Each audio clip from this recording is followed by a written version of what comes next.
Party വൻ പരാജയം നേരിട്ട് നിൽക്കുവാണല്ലോ. നിങ്ങളെ നേതാവ് തൂക്കുന്നായിരുന്നല്ലോ ഇലക്ഷന് മുമ്പ് വരെ പറഞ്ഞുകൊണ്ടിരുന്നത്. അതെ, തൂക്കും എന്നാണ് ആദ്യം പറഞ്ഞത്. ഇപ്പൊ അക്ഷരം ഒന്ന് മാറി, തോക്കും ചിലപ്പോഴൊക്കെ. അവിടുത്തെ തള്ള MLA വരുന്നേ എന്ന് പറഞ്ഞത്.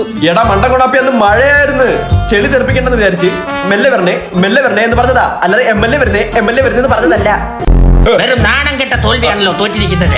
തോക്കുന്നെങ്കിൽ ഇങ്ങനെ തോക്കണം, അതാണ് എനിക്ക് പറയാനുള്ളത്. നിങ്ങളെ നേതാവ് ഇനി എങ്ങനെ പുറത്തിറങ്ങി നടക്കും? ഇങ്ങനെ നടക്കും. അല്ല സാർ, അതെ റംബൂട്ടാനെ, പുറത്തോട്ടൊന്നും ഇറങ്ങണ്ട. ചാനലാര് പിടിച്ച് പൊളിച്ച് ചവച്ച് തുപ്പി വിടും. മൊത്തത്തിൽ ഇപ്പൊ എനിക്ക് എത്ര വോട്ട് കിട്ടി? 10-60,000 ജനങ്ങളുള്ള ഈ മണ്ഡലത്തില് താങ്കൾക്ക് 500 വോട്ട്. ഈ റംബൂട്ടാൻ ചിഹ്നം തന്നെ ഒരുമാതിരി ചൊറി പിടിച്ച കോൺസെപ്റ്റ് ആയി പോയി. ഈ റംബൂട്ടാൻ കണ്ട ആർക്കാണൊന്ന് പിച്ചാൻ തോന്നാത്ത? എടാ, അത് മരത്തിൽ നിൽക്കുമ്പോ ഈ ചിഹ്നമായിട്ട് കാണുമ്പോൾ നമുക്കൊരു ചൊറി ഫീൽ അടിക്കും. അതിന്റെ കൂടെ നിന്റെ ഫോട്ടോയും ചൊറി. നമുക്കൊന്നുകൂടി ഈ വോട്ടുകളൊക്കെ ഒന്ന് എണ്ണാൻ പറഞ്ഞാലോ? തെറ്റ് പറ്റിയിട്ടുണ്ടാവും അവർക്ക്. മോനെ 1, 2, 3 വോട്ടിനല്ല തോറ്റത്. എങ്ങനെ എണ്ണീട്ട് 400 സംതിങ് വോട്ടേ ആവുന്നുള്ളൂ. നാണക്കേട് വിചാരിച്ച് അവർ 500 റൗണ്ടാക്കി പുറത്തു വിട്ടേ. ഇനി വോട്ടിന്റെ എണ്ണം കൂട്ടണമെങ്കിൽ എണ്ണ അറിയാത്ത എവ എണ്ണണം. 5 എത്രടാ? 55. ആ കണ്ടാ, നീ ജയിച്ച്. ഇപ്പൊ കൊലയൊക്കെ വെട്ടി വീട്ടിലങ്ങ് കൂടാം. പാർട്ടി നിർബന്ധിച്ചിരുന്നെങ്കിൽ മുഖ്യമന്ത്രി ആവാൻ ഞാൻ തയ്യാറായിരുന്നു.